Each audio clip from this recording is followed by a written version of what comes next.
Get codes everybody, because they will continue to play Her Lie, I Try to Believe Extended Edition. Where were we?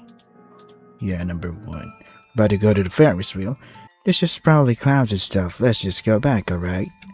Oh, no, you're not going to run away that easily. I wrap my arm around her hips and bring her real close to my side. She's pretty much become my prisoner the moment I got a hold of her. What are you doing? Let go of me. Let go. I don't want to go. Oh, you sure you want me to let go? She blushes the moment she hears my words, and faintly admits as though surrendering. No, please keep holding me like this. Oh boy. What a complicated relationship. In the end she did ride it, but she had to sit on me the whole time. Since it was the biggest Ferris wheel in the world, the passenger cars were really quite spacious. The advantage was that we could stand inside and actually walk from one end to the other. The downside was that you're forced to ride it with strangers, and that in and of itself was a deal breaker for me. Whoa. Damn it. That could have been a pretty great, what do you call it? Thumbnail material. Let me just, there you go. Thumbnail material. The idea of even riding it had scared the shit out of her earlier, but now she was completely engrossed in the view. She pointed out things we'd seen on our way over here, or made small comments about the things she thought were bigger and whatnot. I wondered if she was really even scared to begin with. Maybe it was all just a ploy so she could sit on me for the whole ride. What a sly woman. So she wanted the moment I bought into it. Suddenly she broke off from her usual easygoing manner and looked me in the eye with an expression I wasn't used to seeing on her face. Tim, answer me seriously, alright? I'm always serious. What's up with her? For some reason, I didn't like the way she was bringing things up. Do you regret coming here with me? Hey, I think this is a better thumbnail material. Let me just, yeah, this is better. What are you talking about, you idiot? I'm the one who brought you along with me, so there's no way I would regret any of it, okay? Yeah, but it's only been a few days since we ran away. In no time at all, you'll change your mind about all of this, and when the time comes, you'll definitely hold it against me. Since when do you care what I think of you? She averts her gazes, looking at the ground in dejection. To my surprise, she doesn't ignore my senseless words like she normally does. I might have really hurt her this time. I guess I always had poor tact. As long as I have your name on my stomach, I won't forget the reason we did this. And if I forget down the list, you'll be there to remind me, right?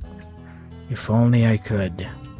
She takes my face in her hands and traces every turn and corner of it before kissing me dearly, even though there are people around. You're so gentle. You're the most gentle man I've ever known. I noticed your kindness the first moment I laid my eyes on you. What is she saying? She must be blind, or else I'm the only man she's ever looked at. No, I'm a vile, disgusting man. At least you're self-aware. Sooner or later, anyone will grow to hate me. Even her. I should be the one saying this to her, that she's gentle, that she's perfect, yet I say none of those things. I know that if I do, if I open my mouth, even if it's to compliment her truthfully, I'll destroy this moment that seems so... Let's see, number 2. Seems so perfect.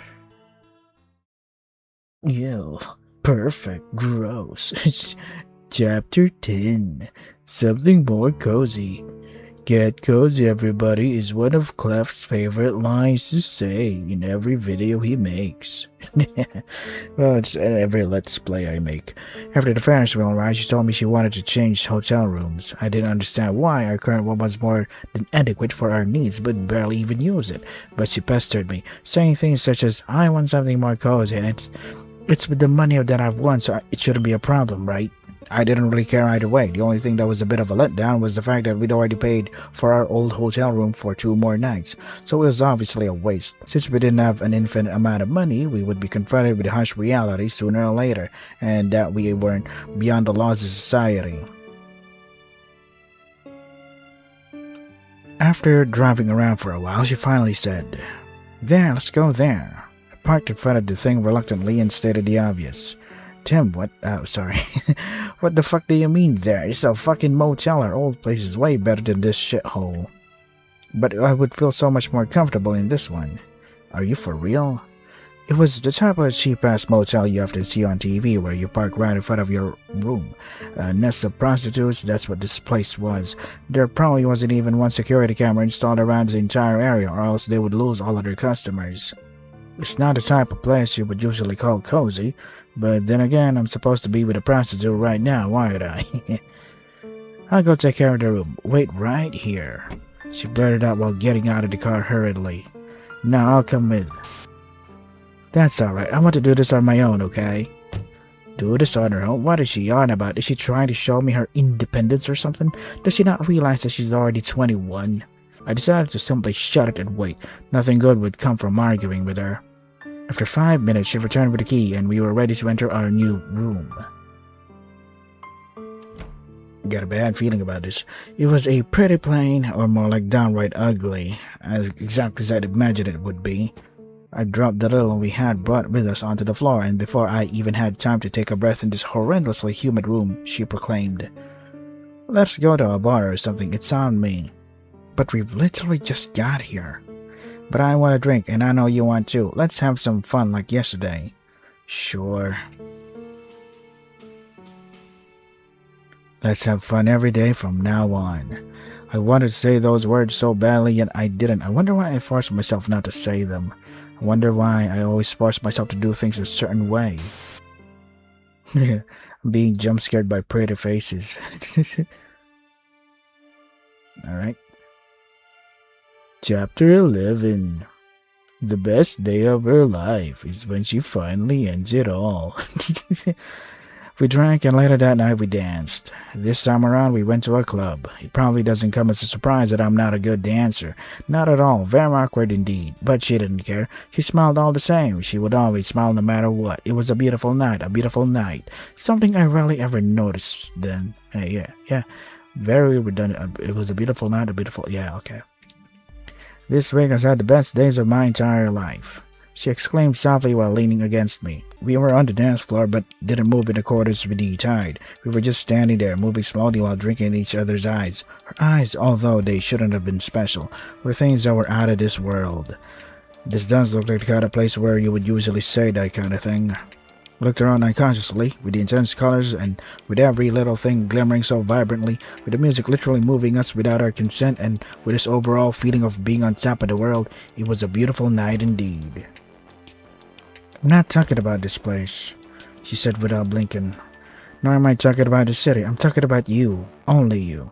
Do you believe me? Yeah, I do, actually. How could I not with those eyes of hers?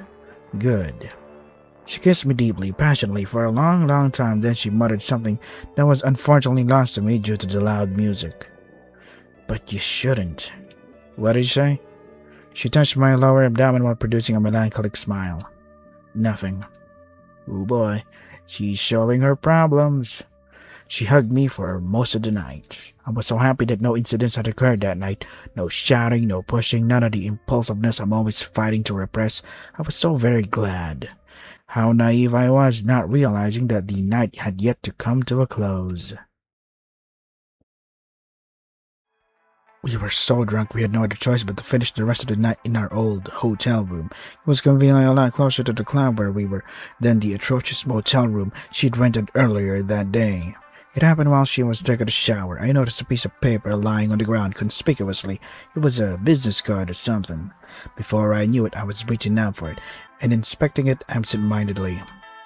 It was a man's card, and on the back, "Call me," was written in pencil. Already I was pissed. I didn't know why, but the sensation in the depth of my gut was so uncontrollable, I shook. Oh, I can't choose to leave it there, huh? Confront her. The moment she got out of the shower, I confronted her. What the fuck is this? She glanced at the piece of paper with a blank face. I don't know. What is it? Don't fuck with me, just write and call me on the back. Who is he? I have no idea. Henry. I read out the name on the card and immediately noticed a slight reaction from her. So you know him? Well, she starts off nervously. In fact, a man did try to talk to me while you were buying us drinks. He told me his name was Henry, but I didn't want to talk to him, even less take his card. You've got to believe me here. Always conveniently while I'm away. What is this then? I throw the card at her. I don't know. You must have put it inside my coat pocket or something. You know I wouldn't do that, babe. Whore. I head toward the exit. Tim, where are you going, Tim? None of your business. No, wait, Tim, you're not actually thinking of finding that guy, are ya? And what if I am? She instantly tries to get between me and the door. However, the moment that she realizes she can't just run past me, she decides to hug me tightly from behind instead. Get away from me. No, don't leave me like this. This was supposed to be our night. Don't you understand that they're all making fun of you? I don't care. Let's drink. Let's have sex. Let's have some fun together. That's the only thing that matters to me. Don't you understand that tonight is too important for me? She's trying to manipulate me? She is, isn't she? Trying to make me believe I'm so significant to her. Then all of a sudden, a wild thought emerges in my mind. There is no logic behind it. The booze must have been added. Yet I was so compelled to think it through that I had to conceptualize it. Is that why? I asked her as though she knew all about the abstractions born from my own corrupted mind. Why what? Is that why you wanted to rent a motel room? To meet with other men? That's why you pushed me to drink past my limit all night, eh? Wait, no, there's no way I would do such a thing.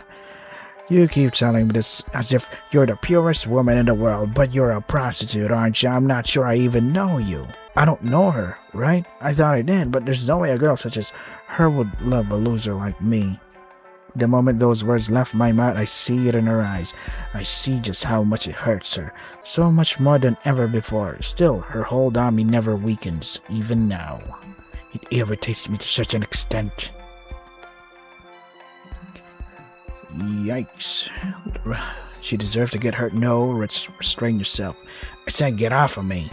I tried to shake her off with all my might, and that's when she fell. Was thrown head first against the wall beside us, and she fell to the ground with a thud. Holy shit. Call an ambulance. Oh wait, an ambulance is expensive. I'm gonna carry her instead to the hospital. I froze, completely stiff. Did I just hurt her? I didn't mean to. I looked back at her hurriedly to make sure she was okay. Are you alright? I must help her. Every inch of my body was screaming at me to do so, yet I'm fine, thanks. She tried to put on her big, bright smile despite the fact that she was clearly in pain right now. Me of all people, I have no right to help her. No right to be here at all. I try for the umpteenth time to walk away from her, but she desperately gets a hold of my leg as a response. Please, don't go. I try to walk nonetheless, but I quickly realized just how futile my struggle is. Sure, I could have shaken her off quite easily, and it would have been the end of it, but I couldn't take the risk of hurting her again. I couldn't surrender myself to this darkness inside of me. I mustn't. So instead, I just let myself slide down the wall, and I sat right next to her in defeat. She rested her head on my thigh, as if nothing had ever happened, yet somehow I still feel angry. I couldn't let go of it. What a fucking kid I am. Later that night, I drank a bottle of champagne all by myself and passed out in front of the exit, thinking this would block her way if she ever tried to leave. Unfortunately, the door can be pushed instead of pulled. Chapter 12. Something to realize sooner. This is the part where something realized sooner. Sorry. The next day I felt disgusted with myself, not because I was hungover, mind you. No, the moment my eyes opened, I knew I had done something wrong. I didn't remember much, probably because I had been completely hammered the day before, but I knew nevertheless. Why did I always act so childishly? Even if she did want to see other men, who was I to try and stop her? I knew all along, right, that she's a prostitute. She slept with men before me and will after me. Yet I'm always so... I just want to have a faithful wife. Jealousy is a byproduct of love, or so they say. I should apologize. If I apologize and explain all those irrational thoughts that I've been having to her, then maybe I can salvage a bit of this relationship, or whatever you call this. It was only when I laid my eyes on her that I understood. Understood that I went too far. Oh, did she bleed to death? Oh, wait. Oh, okay, she's still alive, but she has a bruise. She wasn't the cooking type, obviously, so what she was making was pretty straightforward. But when she turned around to ask me if I wanted eggs with my toast, I noticed. Was I the one who did this to you? In my words, she brushed her forehead unconsciously before averting her eyes melancholically. Yeah, in a melancholic way. I can't pronounce that word. No, baby, that wasn't you. It was me. I remember pushing her yesterday, but it was really that strongly. On her forehead, there was a nasty dark purple bruise. Also, I noticed she had difficulty walking even though she was trying so hard to hide it. Then I remembered those voices inside of me. They had been pushing me since the very beginning, almost begging me to destroy her. I'd gone too far. I realized it now. I saw that everything I had ever done was so I could walk the path of destruction. We can't go on like this anymore.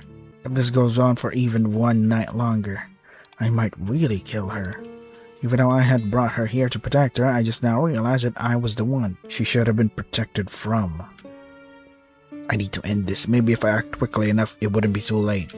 Where's your phone? My phone? Why would you need my phone? I need your phone now. I don't have it with me. It must be with the things we brought to the motel yesterday. Then I'll go get it. Wait, we can do that later, right? The breakfast. No, right now. I might not have the courage if I wait any longer. I try to reach for my keys on the coffee table, but she suddenly jumps on me and embraces me tightly. This is so surprising that I stumble on the bed without any means to fight back. She falls on top of me. She proceeds to kiss every inch of my face without end, every time saying, I love you, I love you, I love you. I need to go, but she doesn't stop. I love you, I love you, I love you. The situation won't get us anywhere. I can't show affection, not now of all times. I get to my feet carefully, making sure I don't hurt her in the process, while she's still hanging on to me strongly. I lift her up as I would in a piggyback ride, but instead of riding on my back, she's hanging on me from the front. Her face is buried in my chest, and I can feel my shirt gradually getting drenched with her tears. I have her ass in my hands in order to support her, and I'm actually kind of enjoying the situation right now since I very much love her ass. My goodness, you're so honest. I walk all the way to the car, leaving behind the breakfast she just made for us. The moment I try to place her into the car, she refuses to let go of me. But everything has an end, doesn't it? The ride to the motel is a silent one. She just looks at the sky through her window, completely devoid of expression. What is happening to her? Is there something she doesn't want me to see at the motel? Not that I mind, really. She can do whatever she wants. I can no longer try to control her. I can no longer. We get out of the car, and surprisingly, she is the one who leads the way. She unlocks the door and opens it for me. As soon as we enter the room, I make a beeline for our bags. I take both our phones before walking back to her.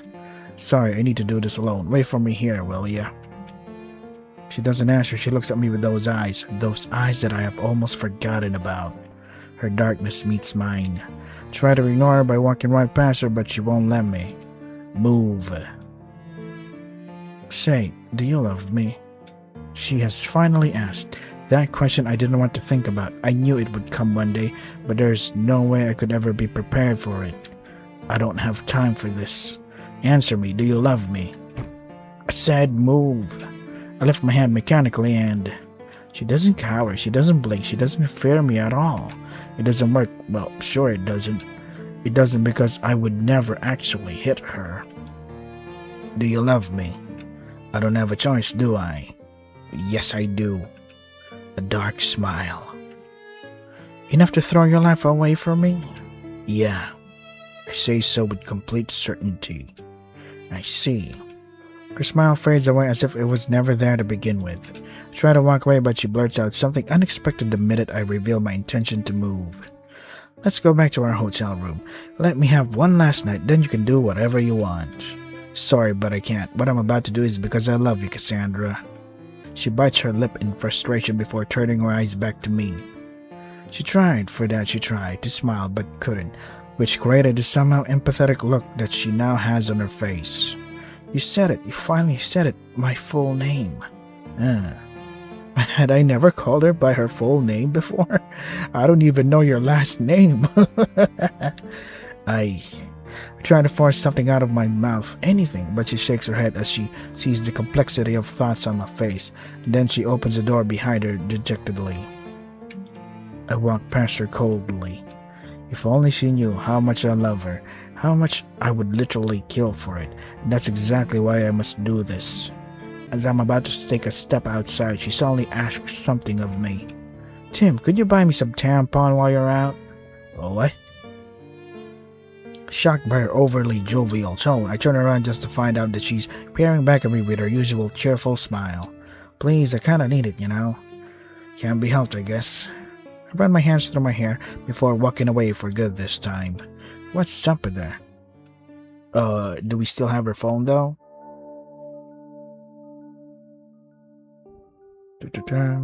Come on. Chapter 13. A puzzling call. This call will be very puzzling, or either that it will involve puzzles. The thought of taking the car was tempting after she had made her sudden request, but I quickly remembered that I needed to find a payphone. Since a car would be more of a hindrance to my search, I decided to walk instead. I took care of her business first, although I wasn't sure which brand she used. Then came the search for a payphone. For obvious reasons, I didn't want to call directly from her phone or even mine. If worse came to worse, I at least wanted to have some options left. In our current situation, it would have been pure suicide to give away our only advantages. Is that foreshadowing? But man, it's got harder and harder to find a payphone these days. Still, I found one in the end, but it took me a lot longer than I first anticipated. Browser phone's contact list, desperately searching for a name that had somehow eluded me. I was sure I'd remember it the moment I saw it, though. Ah, there it is. Fanny, her roommate. She should know the number of Cassandra's boss, or maybe if we're lucky, she hasn't told him about Cass's disappearance yet. I know there's no possible ways for Cass to get back in time for her next shift tomorrow, but if I can be persuasive enough, then just maybe. Maybe I could convince her boss that I can shoulder her debts. After all, even though we did try to escape, the only thing this man really wants is money. I just need to know how much. Hello? After 3 rings, she answered. Hi, is this Fanny, Cassandra's roommate? Yeah, it's me. Who's speaking? John, one of her clients. Her client? Didn't know she was selling things. No, well, would you mind giving me the number of her boss? There's something really important I need to speak to him about. Her boss? Who's that? Sorry, but she's not here right now. She told me she was going on a trip to Vegas, alone. Can you believe it? She could at least have invited me. Not that I have the time, but come on, she's not so considerate, right? Anyway, you would have better chances by calling her directly. Bye now. Wait a minute. She told you she was going on a trip alone? When? I don't know. She sent me a text on Friday night, I think, saying she was going somewhere, and then another one the day right after, or something like that. I'm not so sure. Friday night? It was the night when we first eloped. To think she was able to send a text while sitting right next to me, and without my noticing. Not that it is impossible, but still. Anyway, if that's everything, I have other things to do, so... Wait, I need to know one last thing. Because the way she talks about it almost seemed like... Almost what? Almost seemed like what? Chapter 14. Her Lie I Tried to Believe. This is the title of the visual novel we're currently playing. I don't know why or when, but I started to run. I ran frantically to the motel room. I had this ominous feeling boiling down in the depth of my gut that I just couldn't ignore. Why did she lie to me, and how? In answer to my question, her roommate, she answered, What the fuck? A prostitute? Is this supposed to be some kind of a sex joke or something? Sorry, I don't know who you are, but Cass isn't that type of girl, okay? Neither you nor anyone else could make me think otherwise. Now, if you'll excuse me... Cassandra isn't a prostitute? But that can't be true. I've seen her working. She's never denied it. But why would she try to make me believe something like that? I need to speak to her. Now. But how can I even confront her with everything I've done to her? Why would she lie to me? I feel anger welling up inside of me. I know, I'll ignore her until she can't take it anymore, and when she's about to cry her eye out from loneliness, I'll force her to tell me everything. That's the best way to make her suffer without hurting her. She's so dependent on me, she won't be able to bear it for long. Soon enough, she will tell me everything, and then she'll ask me to forgive her, with this seductive way which she always uses to ask me everything. Those eyes, that smile, her lips are everything. I'll accept, of course, then she will feel indebted to me. That's when I'll ask her. Too. Why did I try to push her away from me? I don't understand anything anymore. Why did she lie to me? Why am I this way? Why am I scared? At last I'm in front of the door. I'm just about to open it when I notice something strange. A plastic bag is wrapped tightly around the door handle. I almost rip it off, but then I stop midway. I feel there's a reason why it's here. Also, it's not like I have any time to deal with something so annoying. I open the door, leaving the bag on the handle intact. My eyes drop to the ground. I need to ignore her. I walked extremely slowly, almost reluctantly, to the middle of the room. For some reason, I started shaking uncontrollably. That's when I noticed something peculiar lying on the table. I focused on it instinctively. What? It has started raining. There must have been holes in the motel's shitty roof since it has suddenly started leaking onto the table. I'm sorry. I almost hear her, but I don't want to hear her. This is fake. I lied to you. A noise, an annoying noise, as if someone is slowly opening and closing a badly oiled door over and over again. But I did love you. I see her move from the corner of my eyes, but I don't want to see her. I must ignore her. I love that boy who, in 3rd grade, had difficulty running as fast as the other. I love the courageous little boy who, in front of the whole class, declared he would one day run faster than every one of them. I wanted to encourage that boy, but it seems the methods I used to encourage him only rubbed him the wrong way. Soon he became cold to my words and even to my stares. I realized that the only way to be accepted by that boy was to look at him in the same fashion he looked at me. So soon enough I learned to hate him as much as he hated me, even though I loved him. Oh boy. Terrible method to make someone fall in love with you. So I gave my everything. I wanted to answer the boy's feeling with my own. Soon he became my whole world. I existed solely to beat him. I existed solely to take things away from him. And for a time, it worked. But I was noticing it. I was noticing the fact that he was creeping closer and closer to me. Obviously, taking things away from someone means you also accept things to be taken away from you. Less than a year after we graduated elementary school, he was beating me at running. Even though I ran every night, even though I spent most of my weekends practicing, he beat me as if it was nothing. It was extremely frustrating. I was supposed to be happy about it, wasn't I? I mean, wasn't it exactly what I wanted for him? But he became popular. Days of the basketball team, he was so special, I'm sure he didn't notice it himself. I was so jealous. But at least I still had something. He was only good at sports, whereas I was good at my studies as well. Surely he wouldn't be able to take this away from me. But then he quit basketball? Why? I loved watching him play so much. Then I realized it was coming for that too. He was coming to take this away from me too. But if he takes it away from me, for what reason will he keeps on looking at me the way he's been doing all this time? There's none. The moment he takes this away, I'll have nothing left to show for myself. This thing that we have together, this rivalry, will no longer exist. I did everything I could. After all, I existed solely to beat him, and that's exactly what I was trying to do, but there's no way I could actually win. If he set himself to do something, he will surely succeed, without a shadow of a doubt. I foresaw my loss long before it arrived, so before it happened, I tried to shake him off a little. You were in high school by then, and lots of boys declared their love to me. I decided to accept one of them. Although I had no interest in him, I wanted to see if it would at least affect that boy.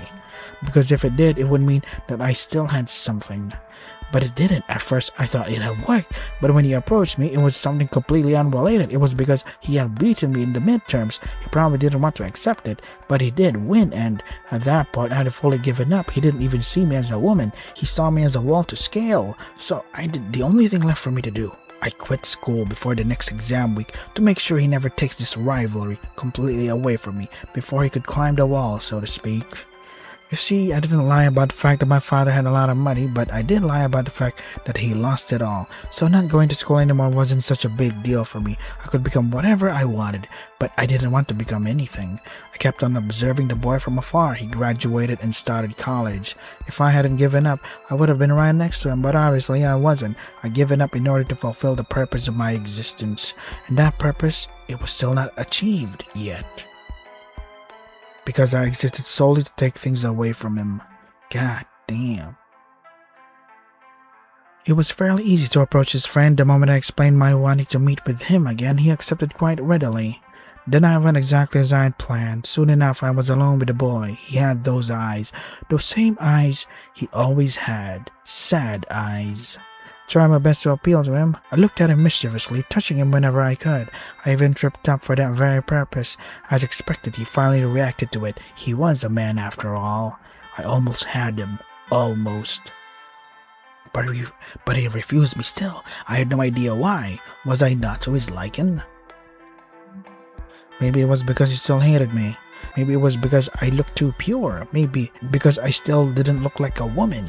For the next 2 years, I tried to approach him coincidentally, multiple times, but every time he ran away or simply ignored me. Even if I changed the way I dressed or the way I walked, he never even looked at me. It was nothing in his eyes. I almost gave up. But then I noticed sometimes he went out of his way to go to a certain bar to meet with one of his clients, a hostess bar. Instantly, the idea came to mind. Why not? I knew that he sometimes came on a Thursday, so as long as I was able to work on that day, I would eventually meet him, and he would no longer be held back by his guilty conscience. Seeing as I'm a hostess of all things, with enough appeal, he would surely give in. Gosh. I wanted him to look at me as a woman. I wanted him to want me.